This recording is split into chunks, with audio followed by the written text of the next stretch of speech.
Now that you know how to answer the paragraph location question, let us take a look at our practice set number 1. This example comes from the Cambridge IELTS book number 9, test number 2, and here we have reading passage number 1. So what I'm going to do here is let us come down to our questions. So here we have our question set.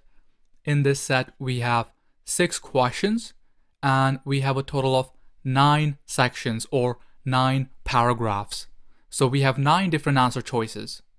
So remember, the way to identify the paragraph location question is it's going to ask you right here which section contains the following information, or instead of section, it can also say the word paragraph, which paragraph contains the following information. So whenever you have to find the correct paragraph and match that to the question, that is a paragraph location question.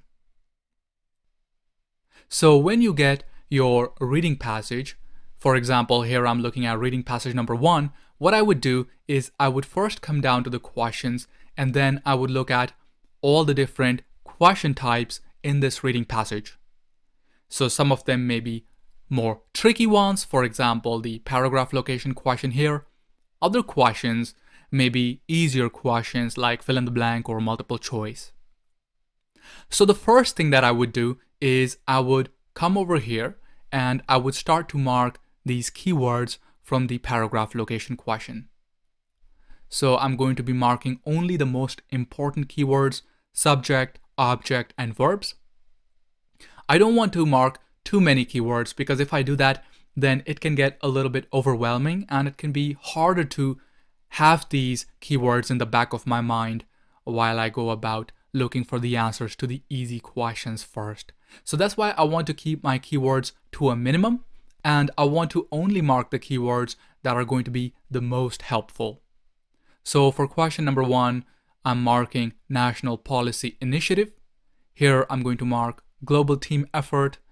Number 3, we are looking for a hypothesis as to one reason behind the growth in classroom noise.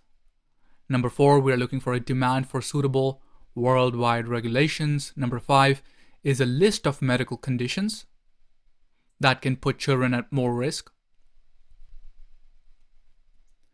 And number 6, we are looking for the estimated proportion of children in New Zealand with auditory problems.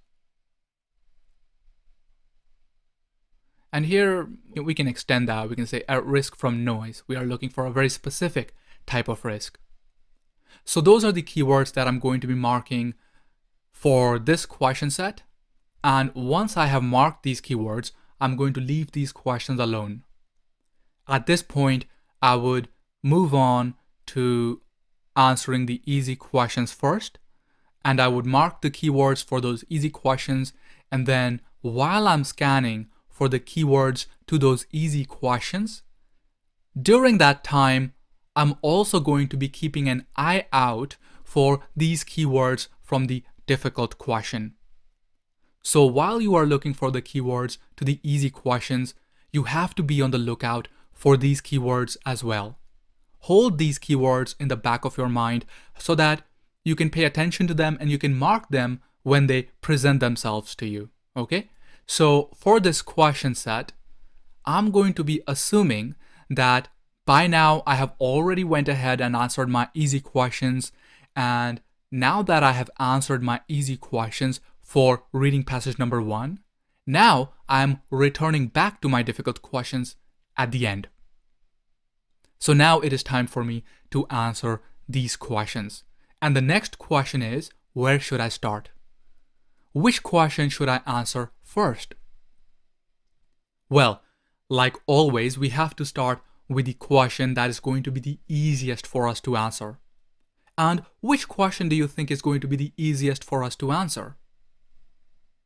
Whenever you have difficult questions like the paragraph location questions, you have to start off by answering the questions for which you have already located the keywords while you were searching for the answers to the easy questions.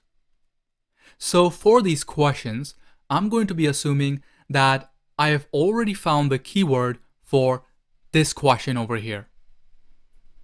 I'm assuming that I've already found keywords and synonym language related to proportion of children in New Zealand who have auditory problems.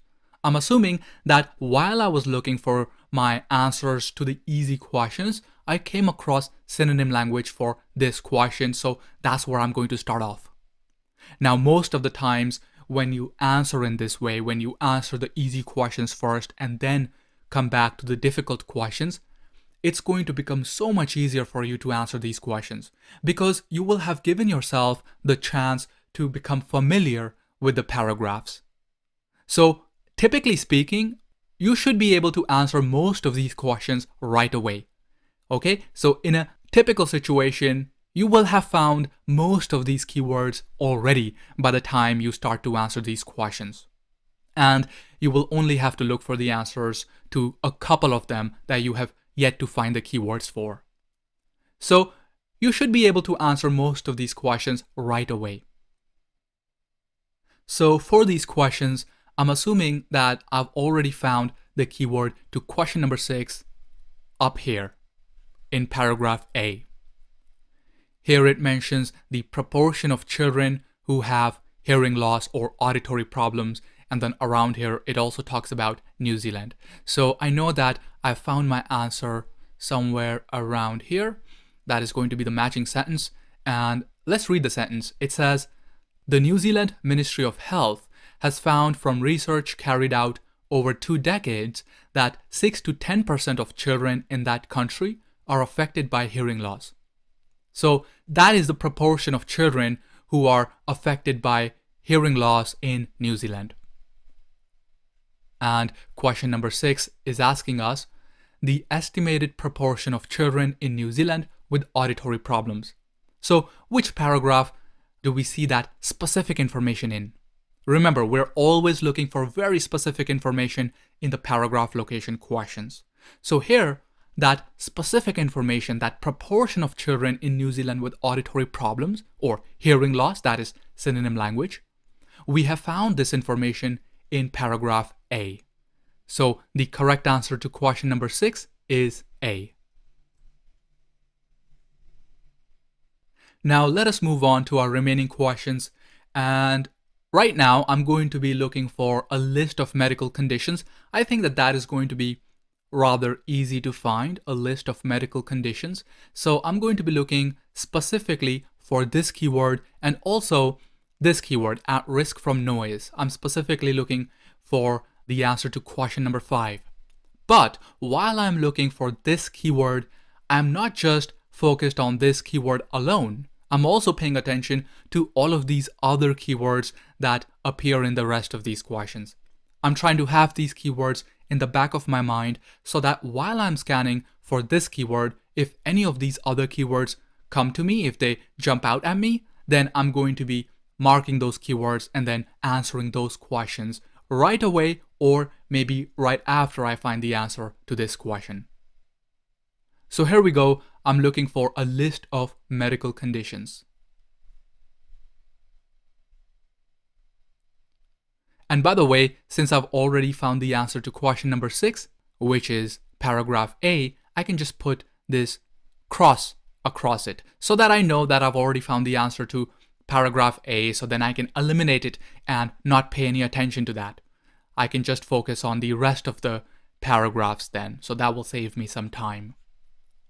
Okay, I'm looking for a list of medical conditions now.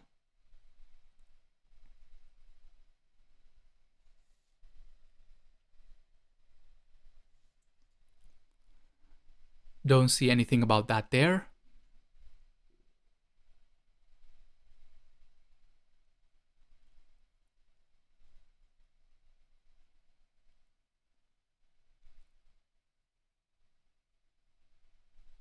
Nothing in paragraph C either.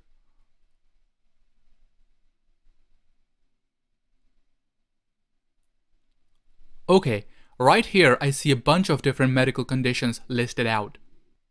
It's talking about hearing impairment, autistic spectrum disorders, ASD, ADD, ADHD. So this is a list of medical conditions. Now, it doesn't tell us that these are medical conditions, but that is just synonym language. So you have to be able to identify when it's talking about the different types of deficits or different types of disorders. Those are types of medical conditions. That is synonym language. So the answer to question number, let's see, which question was that? Question number 5 is D.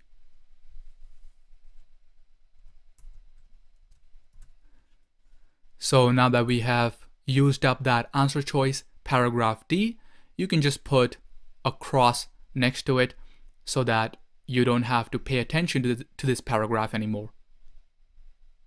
Great. Now let us move on to the next question. Perhaps we'll look for worldwide regulations, something having to do with worldwide regulations. Let's look for that.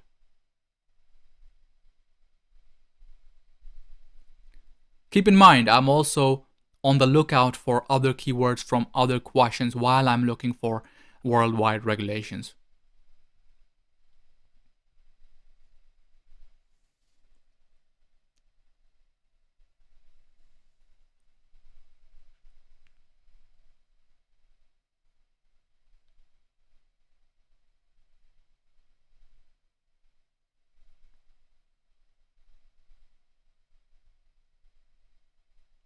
Okay, nothing there.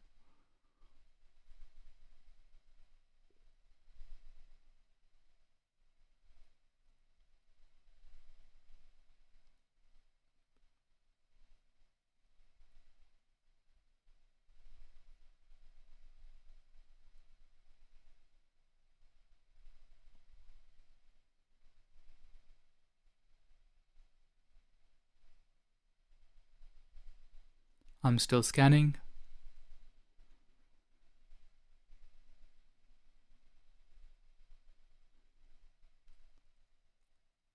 Okay, so over here I see the word international. That can be relevant. I also want to look for the word regulations. Standards can be synonym language for regulations.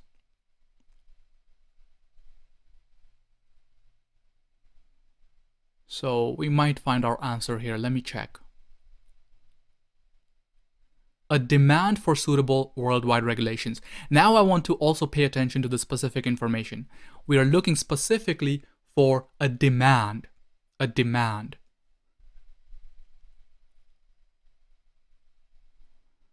So it's talking about how countries are already in the process of formulating their own standards.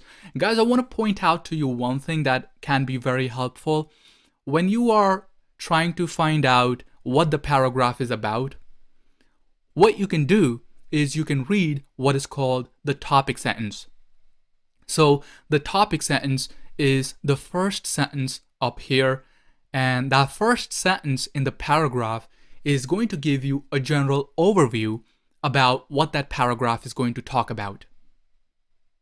So over here it says a number of countries are already in the process of formulating their own standards for the control and reduction of classroom noise. So that tells us what the paragraph is going to be about. If you have the time, another thing that you can do is you can also read the second sentence in the paragraph as well as the last sentence in the paragraph. If you read those 3 sentences, it's going to give you a very good idea about what that paragraph is going to be about. So this can be very helpful for certain questions when you want to find out what the paragraph is going to talk about. This way, you can narrow down on the answer choices through which you are looking for that specific information. So we're going to talk more about this when we talk about how to answer the headings question. That is when this strategy is going to become particularly useful. So I'll talk more about that when we get to that. But for now, just keep in mind that if you want to get a sense of what the paragraph is going to talk about, you can read the first sentence, and if you have time and if you're also a fast reader, then you can also read the second sentence as well as the last sentence. So let me go ahead and also read the last sentence here. It says, "It is imperative that the needs of these children are taken into account in the setting of appropriate international standards to be promulgated in future." By the way, if you don't know what promulgated means, It just means to promote something or to make something widely known. Okay? To promote something. So this sentence is talking about how it is important for us to take into consideration the needs of these children who have auditory problems. So it seems that this is the paragraph that we've been looking for, because here in the question, it's asking us for the paragraph which talks about a demand for suitable worldwide regulations. And here we've seen countries. It says a number of countries. You can look at that as synonym language for worldwide. And it's talking about how we need standards and regulations to control and reduce classroom noise. So you get the idea. So the answer to question number 4 is going to be I. So I am going to put this cross across it, next to it, because I'm sure that this is the answer. If I wasn't so certain, then I may not do that. Then I may have left it blank and perhaps returned back to that at the end or something like that. But I'm pretty sure that I have found my answer, so I'm going to put a cross next to paragraph I. Okay, so that is the answer for question number 4. Let us now move on to the next question. Perhaps we'll go with this one. Question number 1, National Policy Initiative. That seems like a good keyword, should be easy enough to find. Global team effort is also quite easy. So I'm going to start off here. Let's look for number 1 first.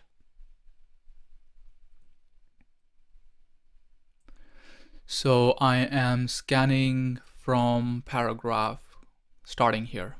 I'm looking for National Policy Initiative. So here we go.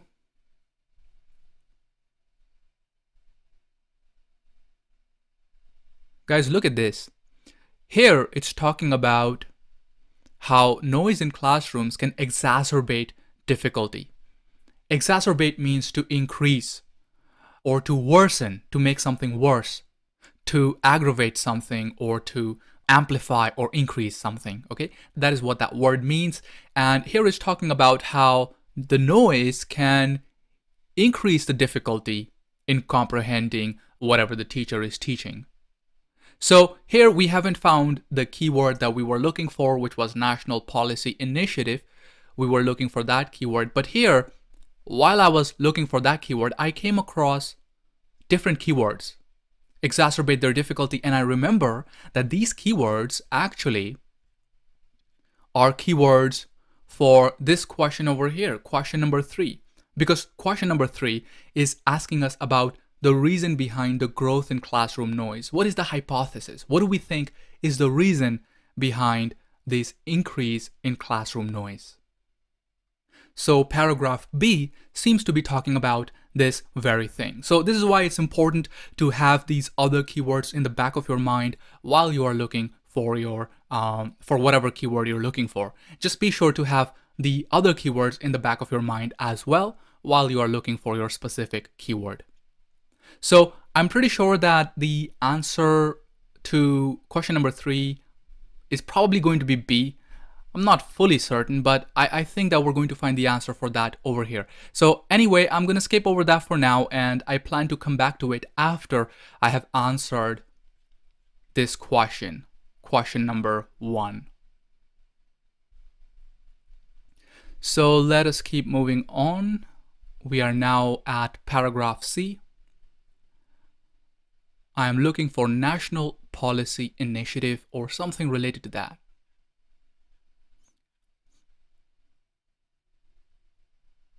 Look at that. Now here, again, I found another keyword. I found International Working Party. Here it says international again. Here it says World Health Organization.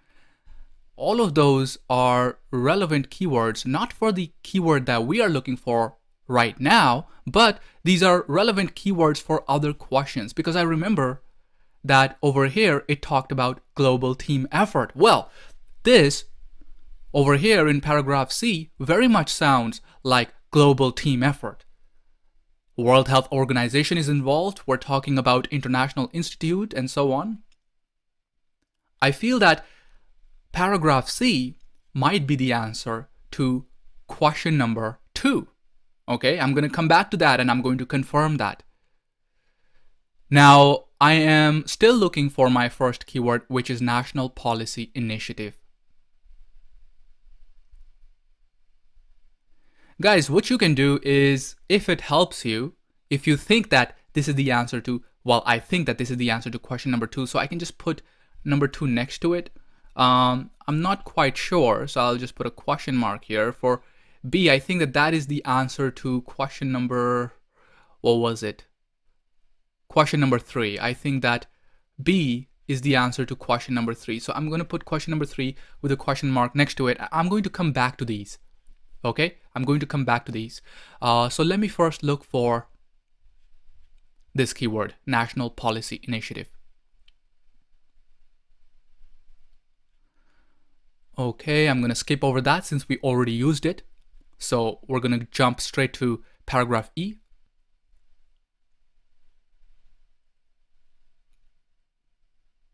Okay, nothing there. National policy initiative. Okay, nothing there either.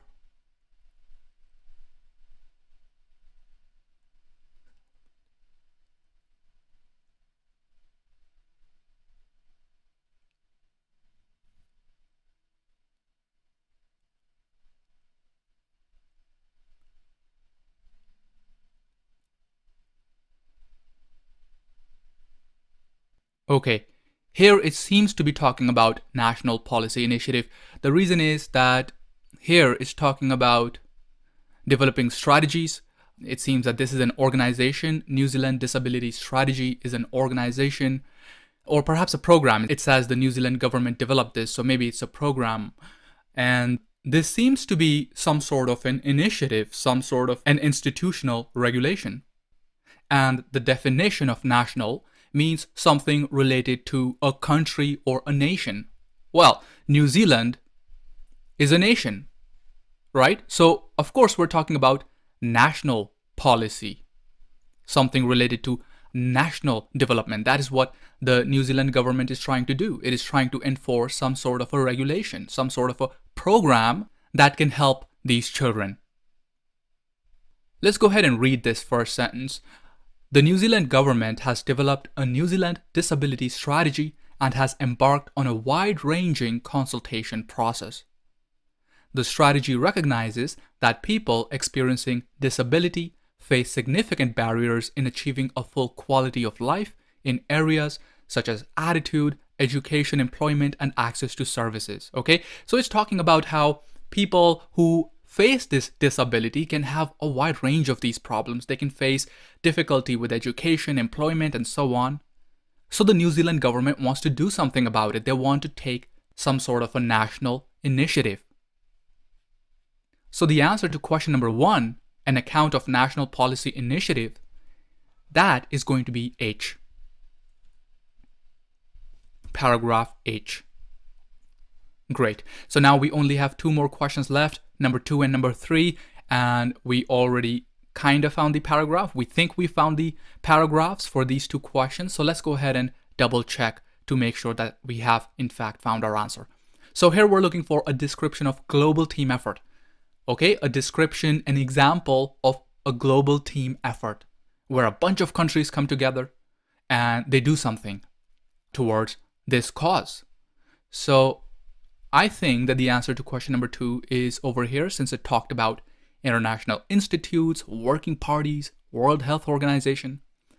So I'm going to go ahead and read this sentence down here. I think that that is very relevant. So let's go ahead and read it.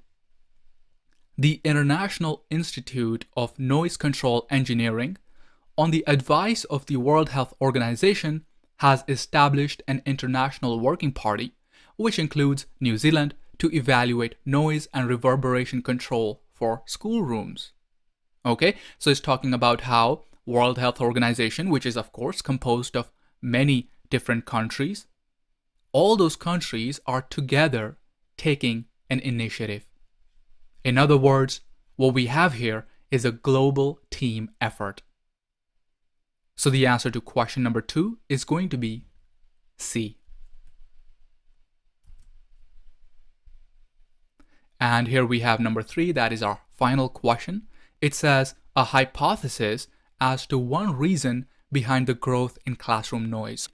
So what could be the possible reason behind this growth in classroom noise? We're looking for a hypothesis. We're not completely sure, but we want to take a good guess at it. Okay, that's what a hypothesis is. It's a very good guess, an educated guess, based on the best of your reasoning. So let's go ahead and look for this reason. I think that the answer to question number 3 was over here. I'm going to go ahead and remove that since we've already found the answer for that question. So let's see if this is in fact the answer to question number 3. The reason for classroom noise. What is the reason?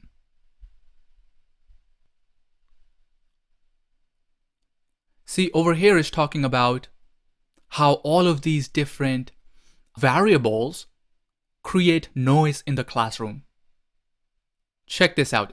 Read this sentence. Here it says, modern teaching practices, the organization of desks in the classroom, poor classroom acoustics, and mechanical means of ventilation such as air conditioning units all contribute to the number of children unable to comprehend the teacher's voice.